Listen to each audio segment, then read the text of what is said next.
Hello, everybody. Welcome, welcome, welcome. Thanks for coming today on this beautiful day. Today, Professor Lee is an assistant professor of political science at the University of Vermont. His book, Answering to Us, Why Democracy Demands Accountability, will be published by Princeton University Press this autumn. The novel democratic theory that it develops gives us the resources to reckon with two of the most formidable anti-democratic forces we face today: the rise of elected authoritarianism and discrimination against minorities. Professor Lee's research and teaching focus on democratic theory, the rights and responsibilities of democratic citizenship, economic justice, global justice, and civic education. Before joining UVM, he was a lecturer at Stanford in the Center for Ethics in Society and a postdoc at Princeton in the University Center for Human Values and the Princeton School of Public and International Affairs. Professor Lee earned his PhD with distinction in political science from Brown and his AB from Harvard. Please welcome Professor Lee.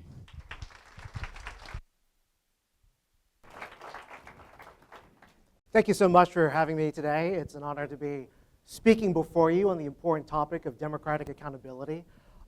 This talk is connected with my forthcoming book, Answering to Us, Why Democracy Demands Accountability. It's actually coming out March 10th of next year.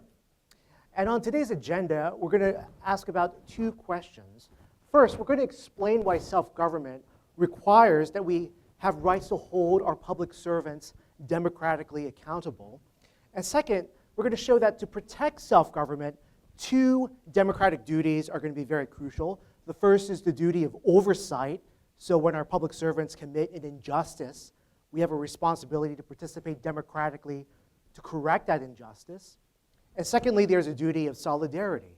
So when our fellow citizens are being treated unjustly, when women or racial minorities or LGBTQ citizens are being excluded from democracy and their rights are being violated, we have a duty to participate democratically in order to correct that injustice. This is a picture of Doris Hayashi.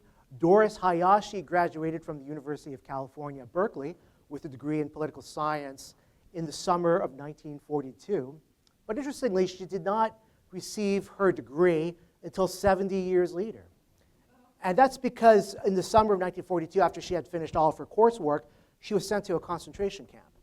And it was under President Franklin Roosevelt's Executive Order 9066, which required every US citizen or resident alien with at least 1/16th Japanese ancestry to report to a concentration camp. Now, what's interesting is that these aren't just people who were 100% Japanese American. Even having one great-grandparent or one great-great-grandparent, 1/16th Japanese American, meant that you were subject to this law. That's in contrast to the 1935 Nuremberg race law in Germany, which classified as Jewish someone with just one Jewish grandparent, someone who was a quarter Jewish. So she was sent to a concentration camp, and 120,000 Japanese Americans were subject to this order. As seen here, they were being trucked over to the camp. And this is what the camp looked like in Topaz, Utah. It was in the Sevier Desert. And this problem of minorities and others being excluded from democracy and having their rights violated is not a new phenomenon, because sometimes we act as if the current injustices that we are facing are unprecedented, but actually if we look at history, they're recurrent in American history and the history of other countries. Recently, during the pandemic, from March 2020 to March 2021, 6,603 Asian Americans were subject to violent attacks. So this is Sam and Maggie Cheng. They're here in Flushing, Queens, New York City, as depicted here in this New York Times article. And their mother was actually violently attacked on the streets of Flushing, Queens, requiring stitches. One of 6,603 Asian Americans who were subject to violence. So this raises the question of how we can be self-governing, given that we can be subject to injustices from exclusion, both by government officials, what I'll be calling elected authoritarians, and from other citizens, the problem of what I call factions, borrowing from James Madison. Now, this value of self-government is central to democracy. So you have here Frederick Douglass, who was a former slave. He was emancipated and was a major advocate for the rights of African Americans in the 19th century. He referred to our great republic, the hope of freedom and self-government throughout the world. He was speaking at the dedication of Arlington National Cemetery. President Ulysses S. Grant was in the audience, along with the cabinet.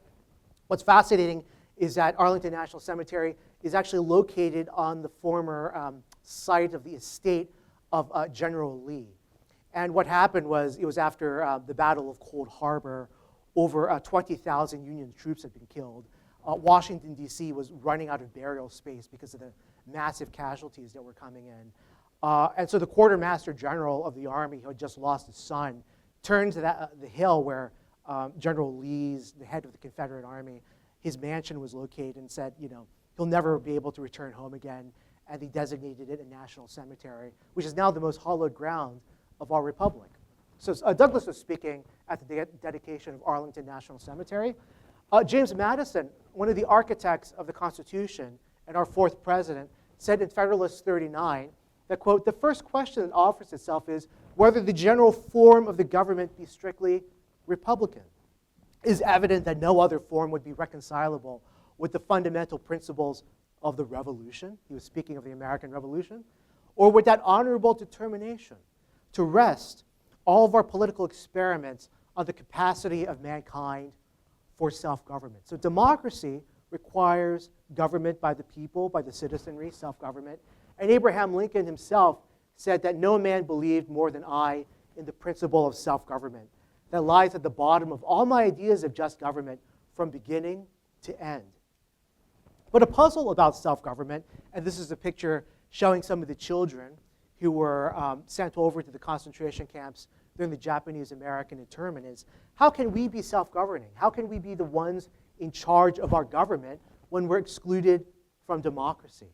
And how can we be self-governing when our government officials seem to be the ones who hold all of the power? This is another picture of the children who are lined up to be sent to the camps. And what's poignant is the fact that they have their hands over their heart. They're saying the Pledge of Allegiance. At the same time, they're not treated as full citizens. So Madison stated this challenge, which is before us, this threat to self-government.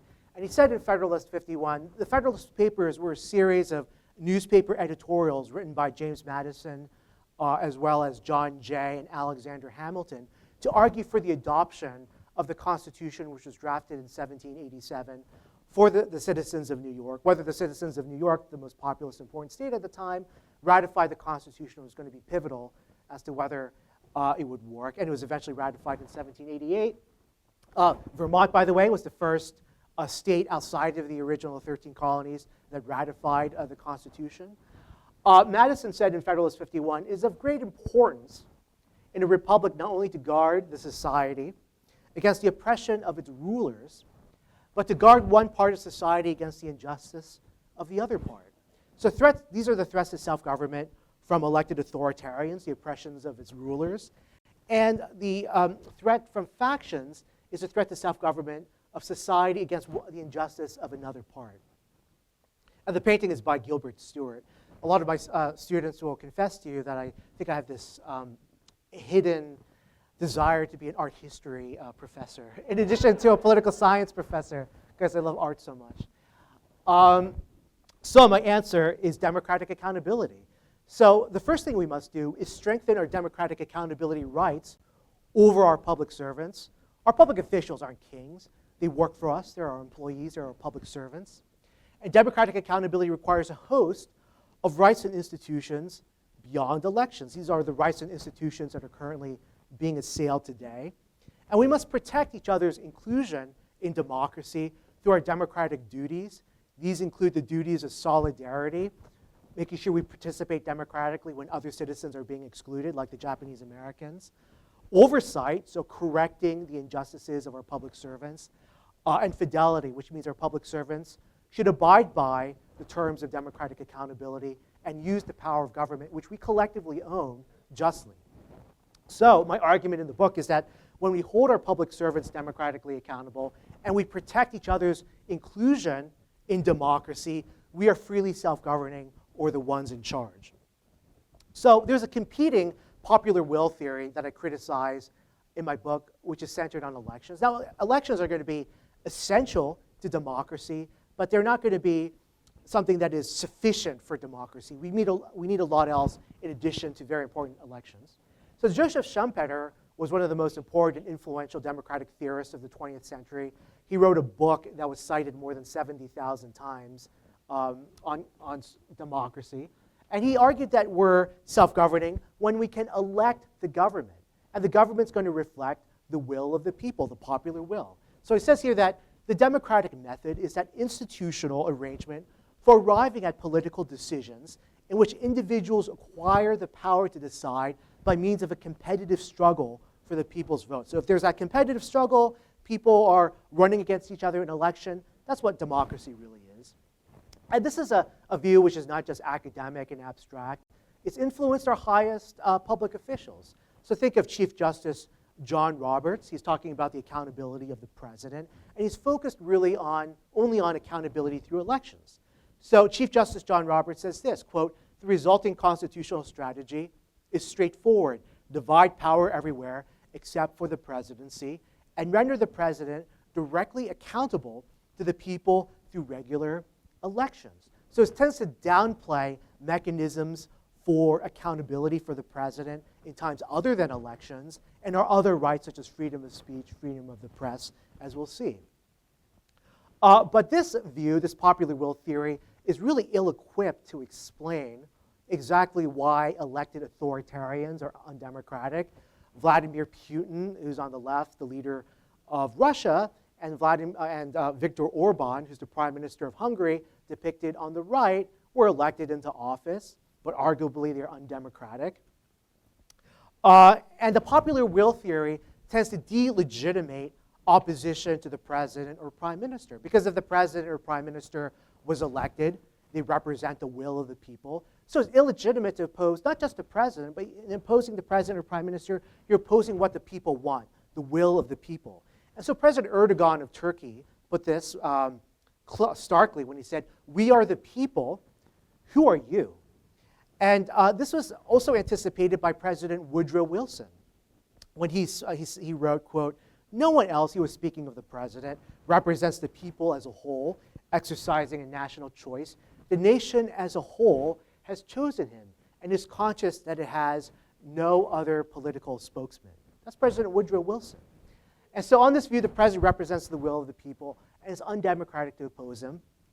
And this was reflected in a law that President Wilson signed in 1918 called the Sedition Act. And it criminalized criticism of the government. Over 2,000 people were arrested and sentenced to prison under the Sedition Act of 1918. So it shows you, as Mark Twain said, that history doesn't repeat, but it very oftentimes rhymes. And the people here in front of the White House are protesting against the Sedition Act. You have people here with a placard saying, "Is opinion a crime in the USA? We are wives and children of political prisoners. We are innocent victims. Democracy and political prisoners don't mix." So, and what's interesting is that even the socialist candidate for president, Eugene V. Debs, was arrested and imprisoned under the Sedition Act. Now, the Sedition Act wasn't just something isolated in American history, something that occurred just in 1918, over 100 years ago. It was actually named after an earlier Sedition Act called the Sedition Act of 1798 that was passed by our second president, John Adams. This is a picture. How many of you, by the way, know who this person is? John Adams? Any other guess? Not John Adams. Any other guesses? So this person is actually a representative, a congressional representative from the state of Vermont to the US Congress named Matthew Lyons. And he has the distinction of being the first and only congressional representative to run for re-election from prison and to be re-elected. And he wasn't imprisoned because he was caught smoking marijuana. That was made illegal only in 1915. and it was legalized in 2013. But he was imprisoned under the Sedition Act of 1798 for criticizing President Adams. So this law wasn't just reaching just like minor people. It was actually imprisoning over like multiple newspaper editors. So he was the first person prosecuted under President Adams' Sedition Act, and 126 newspaper editors were indicted. And he accused Adams of, quote, ridiculous pomp, foolish adulation, and selfish avarice. So something that's positively mild by contemporary standards, but he still went to prison because of it. And a lot of theories today of democracy, a lot of understandings of democracy, which now affect public officials and ordinary citizens, can't really understand the denial of democracy that's going on when a leader is elected but violating rights. So perhaps one of the two most influential books on today's current crisis of democracy is by Yasha Monk, a writer who I greatly esteem. And he's a professor at Johns Hopkins University. And he wrote a book that's been widely read, very influential, called The People versus Democracy, Why Freedom is in Danger and How to Save It. And what Yasha Monk says is that elected authoritarians like Viktor Orban and Erdogan are not undemocratic. In fact, they are perfectly democratic. He says here that, quote, in that sense, populists are deeply democratic, much more fervently than traditional politicians. They believe that the demos, that is the people, that's the root of the word democracy, rule of the people, should rule. What sets it apart from the kind of liberal democracy to which we are accustomed is not a lack of democracy, is a lack of respect for independent institutions and individual rights. So Monk says a democracy is a set of binding electoral institutions that effectively translates popular views into public policy. So he's saying these elected authoritarians aren't undemocratic. They epitomize democracy, but what they're doing is that they're illiberal Democrats, because while they're democratic, they're rolling back the rights that characterize liberalism, like freedom of speech and freedom of the press. But my argument is going to be very different. My argument is that elected authoritarians are undemocratic because they're unaccountable. It's because they're unaccountable. And what's important about that argument is that, in contrast to the popular will theory, the popular will theory cedes too much ground to elected authoritarians. It surrenders the mantle of democracy to elected authoritarians. And by surrendering that mantle, it's ceding the most powerful source of legitimacy to these elected authoritarians to say, oh, they're democratic, but we're opposing them on other grounds. So it's surrendering too much ground to elected authoritarians. So in order to challenge elected authoritarians, we actually have to contest the theory of democracy from which they draw so much power and legitimacy. And that's the popular will theory of democracy. So why are elections not sufficient for democracy, contrary to the popular will theory? Well, Doris Hayashi put it well herself in her diary, which you can read online from the University of California, Berkeley Library. She says, I voted this afternoon. So people who were in the concentration camps, they were actually allowed to vote if they were US citizens. She said, I voted this afternoon. I haven't been able to do any reading on these issues, so it was rather blind voting for me. So she was able to exercise her right to vote, but she wasn't able to exercise her right of free speech to address her fellow citizens. She wasn't able to exercise her right of freedom of the press in order to read about the issues at stake in the election. And she's referring to one of her fellow detainees, and she says, quote, she is rather bitter about the treatment we are receiving as non-citizens when we are really citizens. So what lesson should we draw from this important historical episode? Well, self-government requires full inclusion in the citizenry, something that was violated not by taking away her right to vote, but simply taking away her right to the rule of law, arbitrarily imprisoning her, and a broader array of democratic accountability rights. And what's really interesting is that today sometimes people say, oh, I'll never apologize for America, like America, right or wrong. Well, two things. First of all, President Ronald Reagan, a Republican, actually signed the Civil Liberties Act of 1988, and it officially apologized for the injustice of the Japanese-American internment. It provided compensation for the surviving internees, including Doris Hayashi. She received compensation because of this law in 1988. And people oftentimes quote my country right or wrong, but they fail to quote the second half of that quotation. The quotation actually comes from a Union general during the Civil War, Karl Schulz, and he was an immigrant to the United States. He had left Germany during 1848 after the failed pro-democratic revolutions, which were crushed by the absolute monarchs at the time in Central Europe. He comes to the United States, becomes a US citizen, serves with distinction in the Army, so much so that he rises to the position of general in the Union Army. He later becomes a US senator, and he's being criticized because of some of the criticisms and admonishments he makes of America, because at the time they were debating whether freed African American men who had been slaves should be granted the vote. Eventually they were under the amendment that was passed, the 15th Amendment in 1868. But people were very critical of him because they said, oh, you know, why are you criticizing America for not giving African Americans the right to vote? And he said, my country, right or wrong, if right, to be kept right, and if wrong, to be set right. So it's an idea that what reflects a higher patriotism is not uncritically accepting anything that happens, no matter how unjust the behavior of our public employees or public servants. It's actually to participate democratically to improve our country, to make our country better. The same way that someone who cleans up broken glass at a children's playground, someone who criticizes that and does something about it, isn't being someone who's a poor citizen of our town. They're exemplifying good citizenship by participating democratically, by stepping forward and doing something to help the community.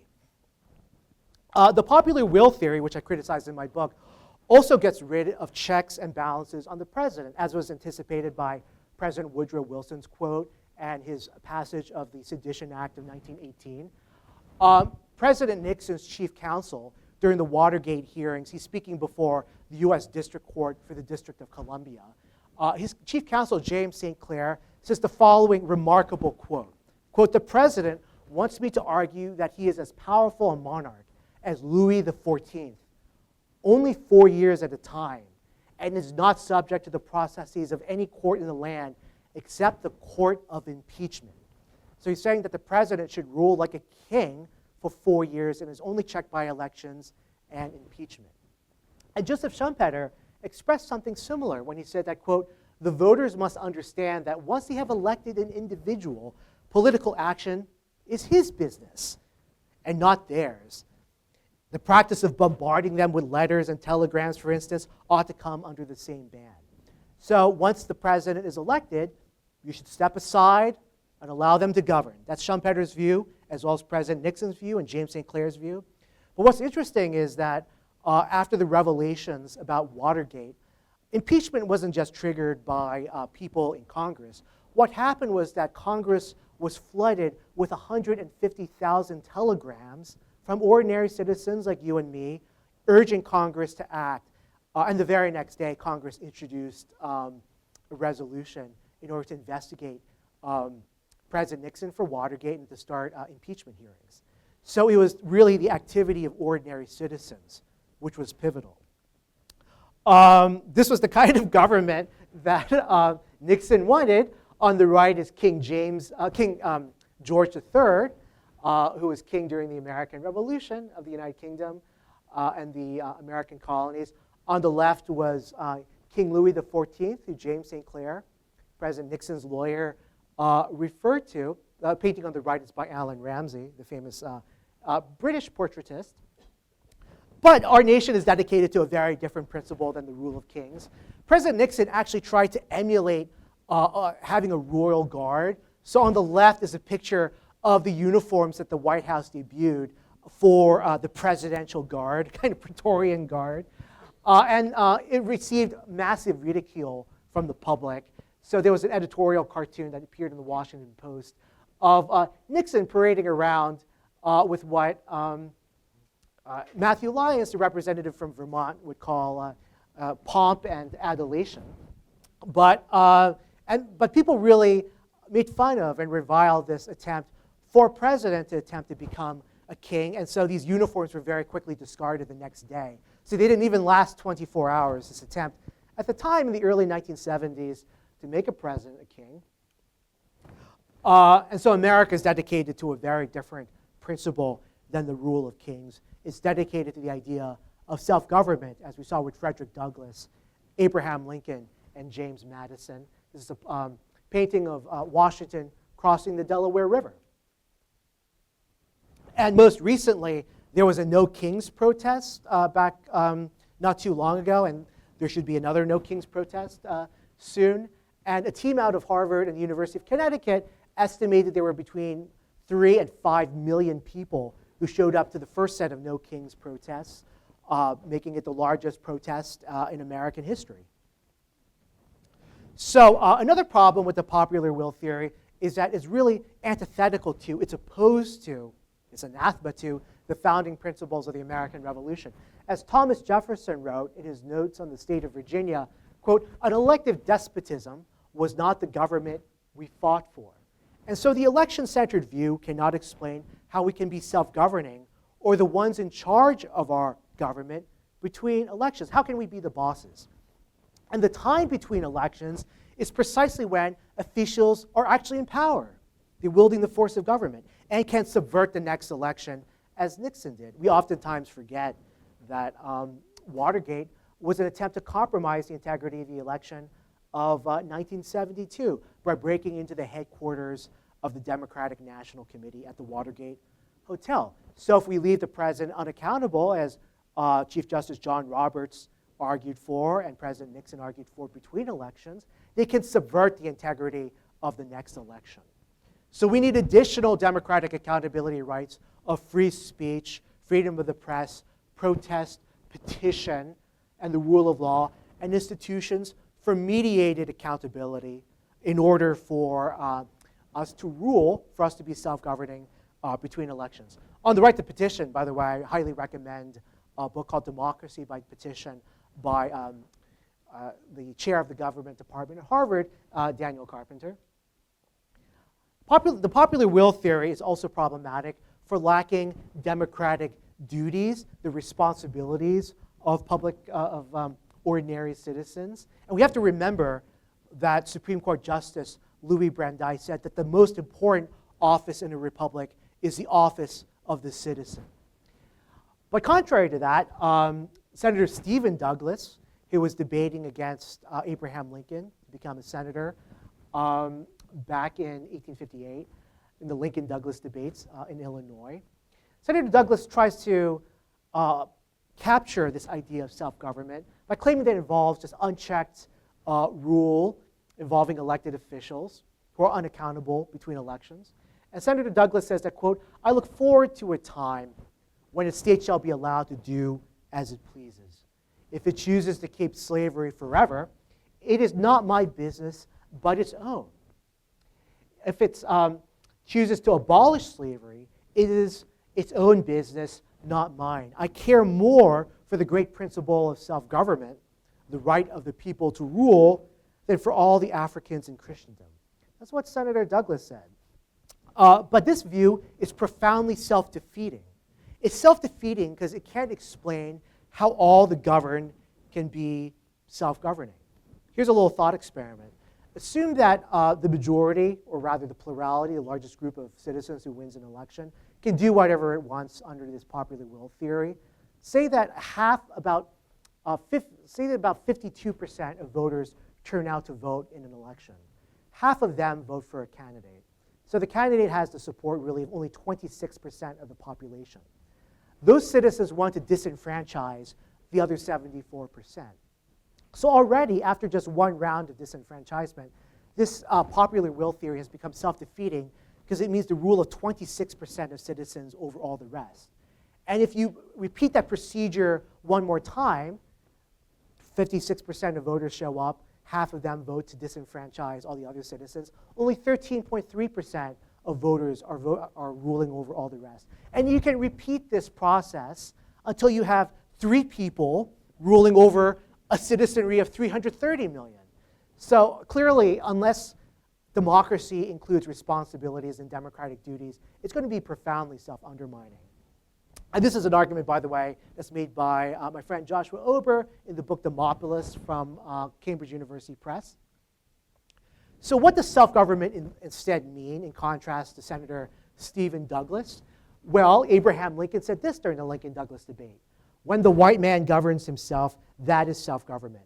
But when he governs himself and he also governs another man, that is more than self-government.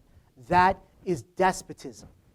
And he continues, no man is good enough to govern another man without the other's consent. I say this is the leading principle, the sheet anchor of American republicanism. Allow all the governed an equal voice in government, and that, and only that, is self-government. So self-government means the inclusion of all citizens in government. African Americans, women, men, people of all races and genders. And this is also reflected by an argument that Abigail Adams, the wife of John Adams, makes in March 31st, 1776. And she's using this principle that Abraham Lincoln is citing of government by the consent of the governed, which occurs through democratic accountability, according to my book.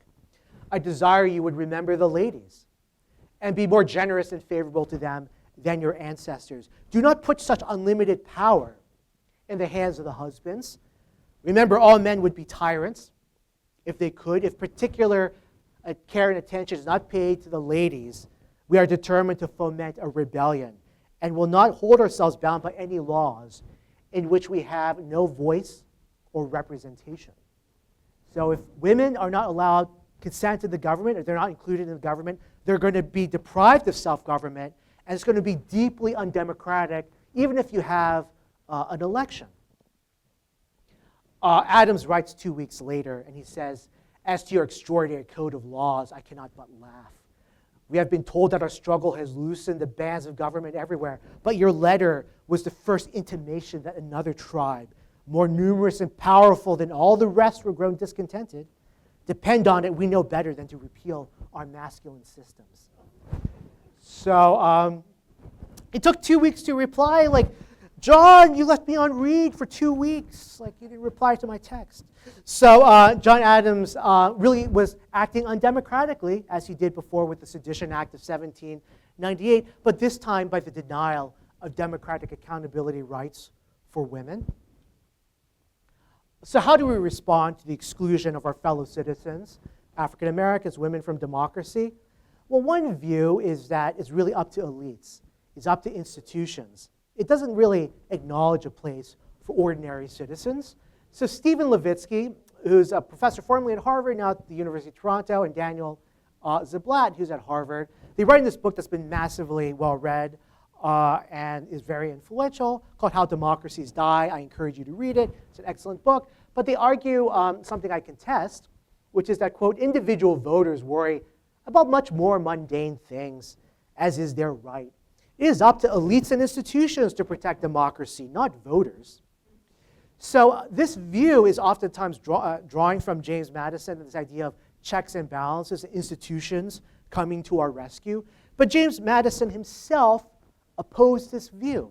And when he was opposing the Sedition Act of 1798, Madison says this, in bestowing the eulogies, that is the praise, due to the partitions and internal checks on power, it ought not the less be remembered that they are neither the sole nor chief palladium, that is protection, safeguard of constitutional liberty.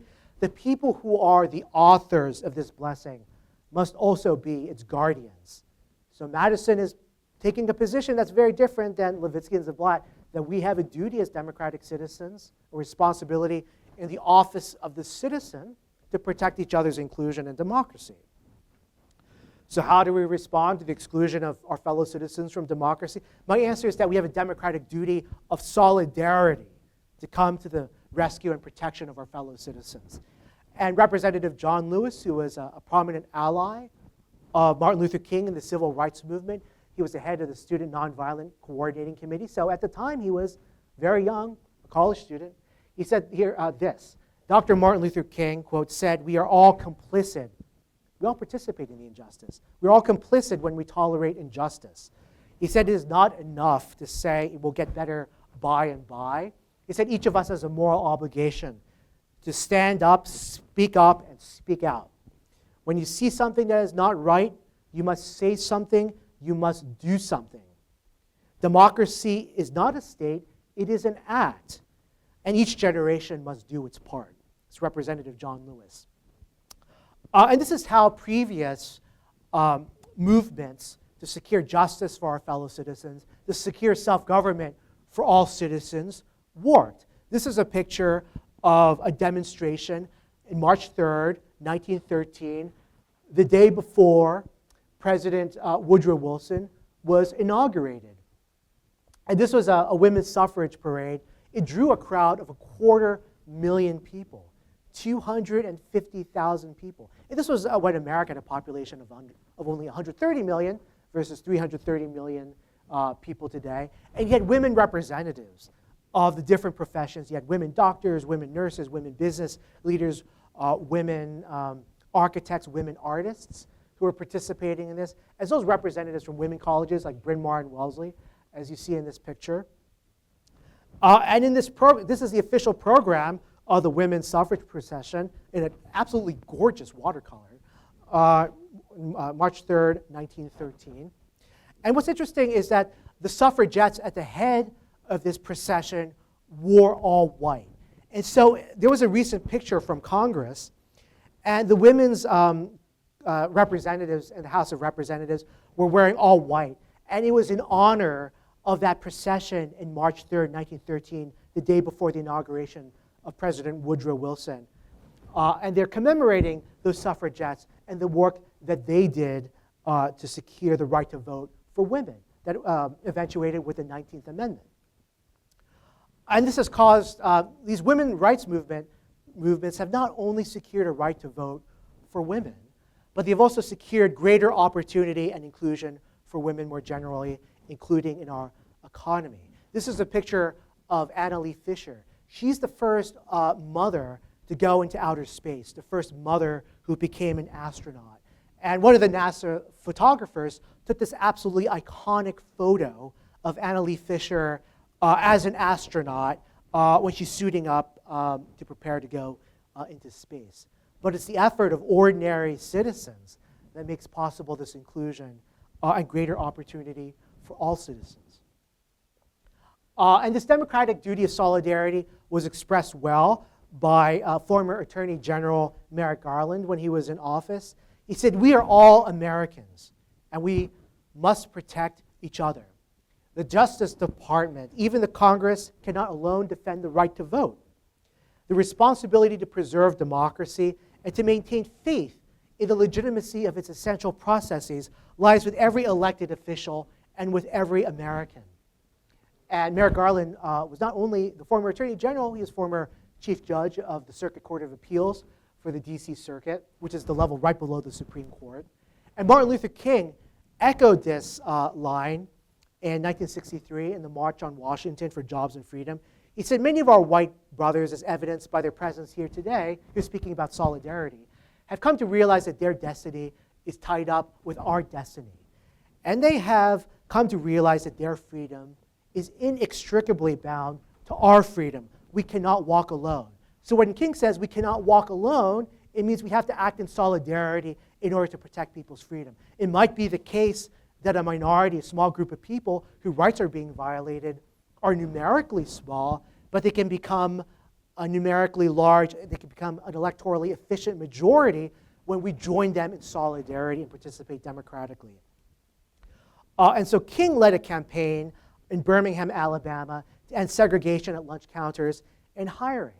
And the police unleashed dogs and fire hoses on protesters, and King and hundreds of protesters were jailed. And so King wrote a letter from a Birmingham jail to explain why he was participating in this protest. This is a picture of the fire hoses that were turned upon the protesters. The next picture is a bit graphic, but it appeared on the front page of the New York Times, and it precipitated national support for the 1964 Civil Rights Act that finally ended racial segregation in lunch counters and public accommodations. And a young boy, he's only a high school student, is being attacked by police dogs in this photograph from Birmingham, Alabama. This is a picture of King in prison. And a lot of young people, college students, went out and protested against racial segregation and discrimination. And they protested nonviolently, which is, I think, very crucial in keeping with King, to be nonviolent, to be peaceful in your protest, to show love for your fellow citizens, love in the sense of what the ancient Greeks called agape, love of humanity, to treat your fellow citizens as brothers and sisters. That's the love that is spoken of by St. Paul in his letter to the Corinthians. So these college students are bearing the outrages, the shouts, the degradation of other citizens as they're protesting at this lunch counter. So we have a duty of solidarity to protect each other from injustice. And as Martin Luther King says here, I'm in Birmingham because injustice is here. I am cognizant as I am aware of the interrelatedness of all communities and states. I cannot sit idly by in Atlanta and not be concerned about what happens in Birmingham. Injustice anywhere is a threat to justice everywhere. And he continues, we're all caught in an inescapable network of mutuality, tied in a single garment of destiny. Whatever affects one directly affects all indirectly. Anyone who lives inside the United States can never be considered an outsider. And so we go back to the original principles of the American Revolution. And John Adams, towards the end of his life, writes to Thomas Jefferson, his fellow framer, and this is on Independence Day. And they're reflecting on the meaning of the American Revolution, something that they helped to effectuate, but with the help of ordinary citizens who were fighting in the front lines of the American Revolution. And John Adams says this, what do we mean by the revolution? The war? That was no part of the revolution. It was only an effect and consequence of it. The revolution was in the minds of the people. In the course of 15 years before a drop of blood was shed at Lexington, the records of 13 legislatures, the pamphlets, the newspapers in all the colonies ought to be consulted to ascertain the steps by which the public opinion was enlightened and informed. So I hope you heed John Adams' call in his letter to Thomas Jefferson to remember what we meant by the American Revolution, which is that our nation is founded on democratic self-government, and that requires the democratic accountability of our public servants. Thank you.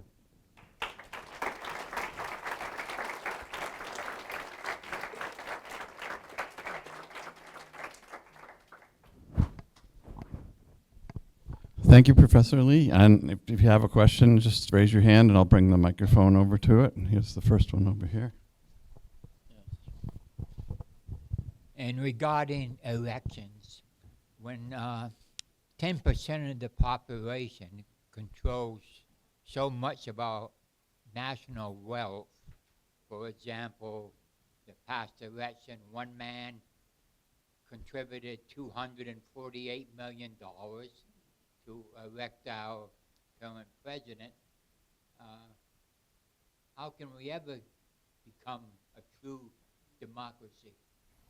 That's, I think, an important question because it speaks to how democracy is not only opposed to the lack of elections, as is commonly thought of today, it's opposed to oligarchy.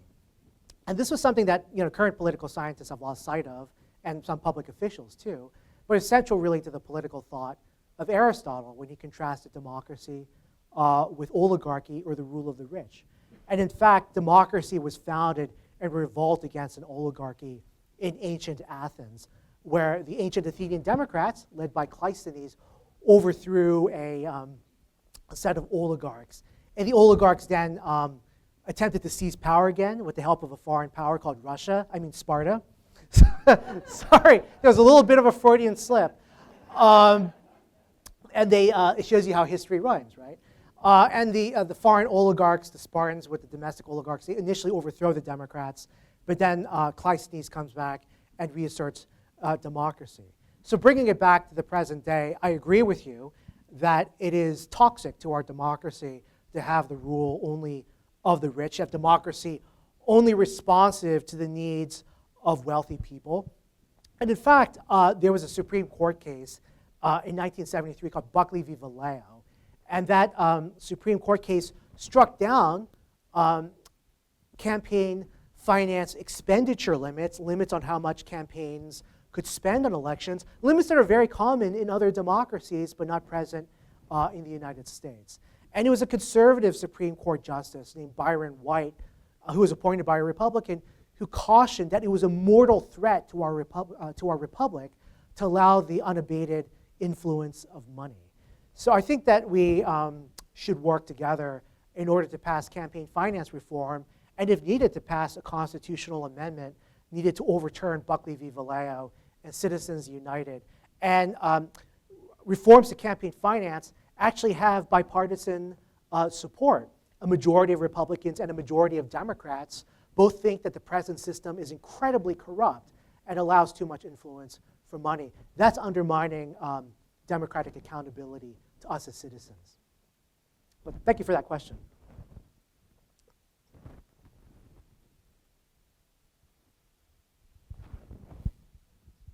Of course, yeah. Thank you, Professor. Great talk. I just had a question. As you know, we see the nationalization of politics today as it relates to people's awareness of political issues. It's kind of an inversion. Most people are fully aware of national issues, national figures, and completely unaware of local issues and local figures. How do you see that affecting the future of our country's democracy, in the sense that we have hollowed out local institutions, whether it's institutions of free press or local gatherings, and most people today focus on things that are incredibly distant and more unlikely to affect them than the most pressing local concerns? I think it's absolutely crucial that we revive local democracy and have citizens participate in local democracy. And that's for two reasons. First of all, people who tend to focus more on national issues tend to be much more polarized compared to people who are actually participating in local democracies. It's easy to be mad at Washington and mad at what's going on there. But when you're in a town and you're working together to try to figure out how can we have better schools, how can we clean up the local river, what can we do to protect our environment and have a safer future for our children, that kind of practical focus tends to reduce polarization. So I think, first of all, you're right that we should have more focus on local politics. And secondly, two important writers on American democracy. The first is Alexis de Tocqueville. He was a Frenchman, but he wrote one of the most powerful books on American democracy called Democracy in America. And he talks about how local democracy is an important school for citizenship. Because although it's rare for any of us to serve in national office, many of us can participate in local democracy. A recent University of Vermont graduate, for example, became a city councilor recently, for instance. So by participating in local democracy, we can learn how to participate and work together as citizens to fill the office of the citizen. So I would really encourage the importance of local democracy. And the other writer who really emphasizes the importance of local democracy is a writer named John Stuart Mill, who was perhaps the foremost proponent of freedom of speech in a work called On Liberty, which I encourage you to read. So, and also in Considerations on Representative Government. So Mill and Tocqueville would agree with your point. So here we are in a situation where we have an elected autocrat. We have a slim majority in both houses of Congress who do not waver in their acquiescence to what he's doing. And we have a Supreme Court who up till now seems like they're also siding in that direction and won't really challenge him. One obvious way to challenge is through elections, but we have this elected autocrat pushing state legislatures of his party to gerrymander and to rig the vote so that his lackeys won't lose. So in your opinion, what would be effective ways for the 51, 60, 75% of the population who want to be heard and don't agree with this autocrat to exercise the power that you feel that you've described that we all should have? Oh, excellent question, by the way. And something important to remember is that this moment is not unique. So it's easy to feel a kind of despondency when thinking that, well, what can we do given that it's uniparty control of government at the Supreme Court, the presidency, both houses of Congress? Well, that was the case too during the Adams administration when the Sedition Act was passed in 1798. There was united, at the time, John Adams was what was called a member of the Federalist Party, and the Federalists had control of both houses of Congress, they had control of the Supreme Court, they had control of the presidency. So the Supreme Court completely failed to check Adams in any meaningful way. So what happened was that ordinary citizens associated together, they combined together their efforts in order to check President Adams. And with the help of James Madison and Thomas Jefferson as leaders, they actually formed the first opposition political parties in America, the Democratic Republican Party. And they associated together, they worked together in order to stop Adams and to win the election of 1800, which puts a stop to the Sedition Act. So associating together is going to be very crucial.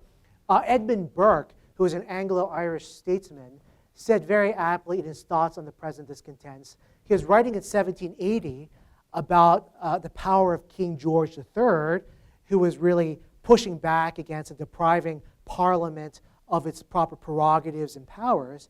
He said, when bad men combine, the good must associate, else they will fall one by one, an unpitied sacrifice in a contemptible struggle. So what Edmund Burke was saying, and he was serving as a member of Parliament, and he also spoke in favor of the American Revolution. He said that if we work in a way that's isolated, things are going to be pretty hopeless. But if we combine together, if we associate, we together can become very powerful. And there's been work done by two professors, Margaret Keck and Catherine Sickink. Keck was a professor, retired professor at Johns Hopkins University. Catherine Sickink is at the Harvard Kennedy School of Government. And they have done work on what's called activist networks. So in these activist networks, different associations work together towards a common goal, sharing information, personnel, and resources. And when we saw the Women's March on, that we saw earlier from March 3rd, 1913, the day before President Woodrow Wilson's election, that was actually the result of an activist network. It was a result of multiple women's groups combining their forces and working together. That was actually also true of the March on Washington for Jobs and Freedom that we heard a quote from Martin Luther King on. It was multiple groups, including unions, the Student Nonviolent Coordinating Committee, and other groups that were combining their efforts together to effect change. So associate together is one piece of advice I would have. And secondly, have associations work together and also work to win the next election, as Jefferson and Madison and other citizens did in the Democratic Republican Party in the election of 1800.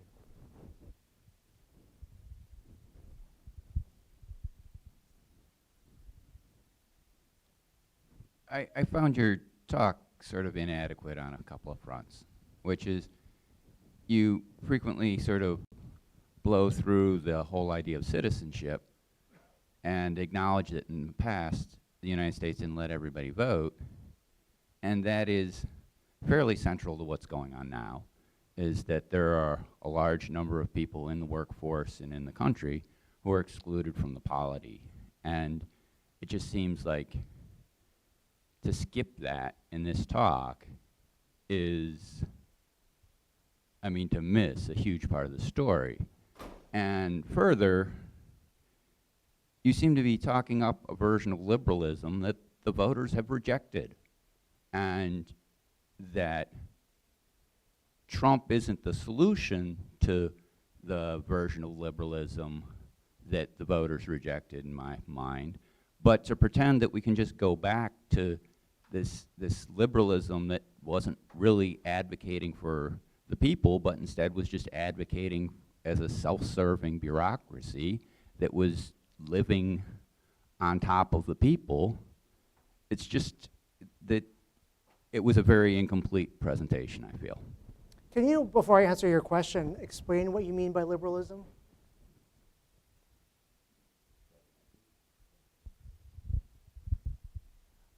I'm pretty aligned with the Chris Hedges death of the liberal class, where you have people who are in academia, journalism, religious institutions, labor unions, who are nominally there to advocate for the people, but over time have gotten comfortable with high salaries and stopped being advocates for the people. So it sounds like you have two concerns about the presentation. One is that people are being deprived of the right to vote, and you were worried that perhaps I overlooked that. But what's interesting is that when I showed these pictures from the Birmingham protest, people were protesting in favor of the right to vote. So, and I was showing how people advocated for the right to vote back then. So as bad as things are now in terms of the exclusion of African Americans and others from the vote, I admit it's very bad. I talk about that. It's very bad in terms of the exclusion of people from democracy. The thing is that how have we included people in the past in our democracy? It's through mass mobilization. So things were horrific back in 1963. This was before the passage of the amendment to ban a poll tax. It was before the 1965 Voting Rights Act, which is now again under threat. So what I'm saying here is not that America was ever perfect in the past or that America is perfect now. My point is in precise agreement with you that America is very problematic today because of the exclusion of many people from our democracy. And it's precisely because many people are excluded from our democracy that we have a democratic responsibility to participate. And in contrast with the elitism that you talked about, which I too oppose, it's not just up to the elites to defend democracy. That was the view of Stephen Levitsky and Daniel Ziblatt, which I talked about. It's up to you and me. So what we have to do is we have to empower ordinary citizens to participate democratically. It goes to the first person who spoke. So in my book, Answering to Us, I talk about the importance of empowering people, ordinary people, to participate democratically. We should make Election Day a holiday because many people who work essential jobs, as we called them in the pandemic, aren't able to vote because they're working jobs stocking our grocery shelves, for example, farming our fields. So making Election Day a holiday is going to be crucial. Number two, pushing back against attempts to disenfranchise people. There was a study done in Atlanta showing that in African American neighborhoods, people had to wait up to 8 hours in order to vote compared to a brisk 6 minutes for white majority districts. That's research by Jonathan Roden of Stanford University. So it shows you that the right to vote is being denied both formally, people are being kicked off the voter rolls, and number two, they're being substantively denied the right to vote because they don't have the conditions to vote, when they can't take time off of work, and when there are massive voting lines because voting and polling stations are being closed. But it's really the participation of ordinary citizens that's pushing back against it. Let me give you one example. In Kentucky, in an African-American majority county, the powers that be shut down every single polling station except for one. And this was in not just an African-American majority county, it was in the most populous county in Kentucky. That effort was only reversed because of a group of citizens who got together. It was mainly faith leaders who got together in order to push back and defend the right to vote. So if we value the right to vote, if we recognize the fact that marginalization is rife in our country, which is something I talk about, is a central focus of my book, we're going to respond by emphasizing those democratic responsibilities. You may have just sort of answered this. There is a growing demand to hold the Trump administration accountable. What more can we be doing? Well, one thing I think you should do, in addition to organizing to win elections and to secure the right to vote for people, is to contact your representative. There was an important study done by faculty at the University of California, Berkeley, that showed that conservatives are systematically more likely to contact their representatives. So representatives tend to believe that their constituents are much more conservative than they actually are. This finding by Brockman has been replicated in an international data set. It was published in the American Political Science Review, So if you feel that your representatives aren't acting in a way to secure the right to vote for people, to push back against oligarchy, then you should contact your representative, and that's going to be crucial. Thank you so much, Professor Lee. I think that's all we have time for. Thank you very much.